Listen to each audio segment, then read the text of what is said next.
Почитувани граѓани, почитувани представници на медиумите. 2 дена беа доволни јавноста, граѓаните, да видат дека не успеваат обидите на ВМРО-ДПМНЕ за блокада на собранието. Пропадна обидите за деструкција од страна на ВМРО-ДПМНЕ и ништо не се постигна, освен што се одолговлекуваше усвојувањето на дневниот ред. Се потрошија 2 дена. 2 дена со бесмислени предлози, но сепак на крајот дневниот ред се усвои и собранието продолжува со работа. Со одолговлекувањето никој не добива. Губат граѓаните и државата. Безмисленоста и безидејноста се гледа во предлозите кои пратениците на ВМРО-ДПМНЕ ги дава во претходните 2 дена. Таков е Законот за финансиска стабилност во кој се прифатени амандмани на ВМРО-ДПМНЕ и го прифативме нивното барање истиот да се разгледува во погорните точки на дневниот ред, но и за нивниот предлог, за нивниот прифатлив предлог, гласа против дневниот ред.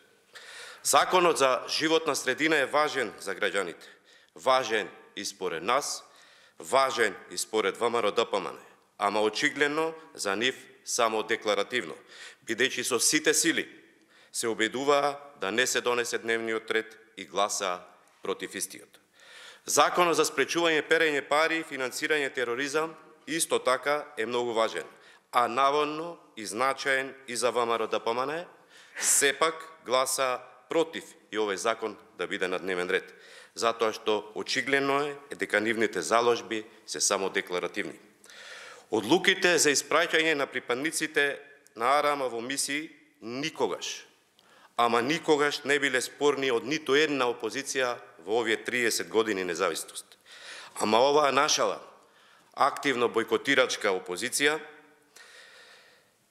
како што искажува загриженост, и иако искажува загриженост и важност за тие прашања да бидат на дневен ред и да се изгласаат, истите ги блокира на Законодавно-правната комисија за да нема деловничка можност за нивно носење.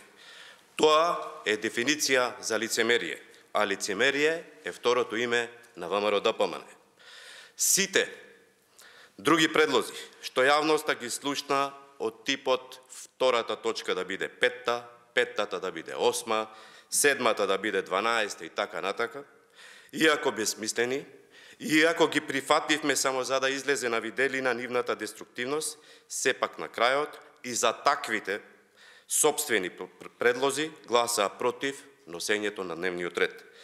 Во време на најголемата светска економска и енергетска криза, собранието мора да биде функционално и ефикасно, да носи решенија во интерес на граѓаните и за заштита на нивниот стандард.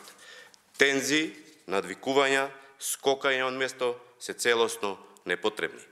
Колку и да е голема нервозата во раководството на ВМРО-ДПМНЕ, ги повикуваме пратениците на ВМРО-ДПМНЕ, посебно оние кои не се согласуваат со таквата политика на нивното раководство, а ги има голем број, да се одважат и да делуваат државнички, во интерес на граѓаните.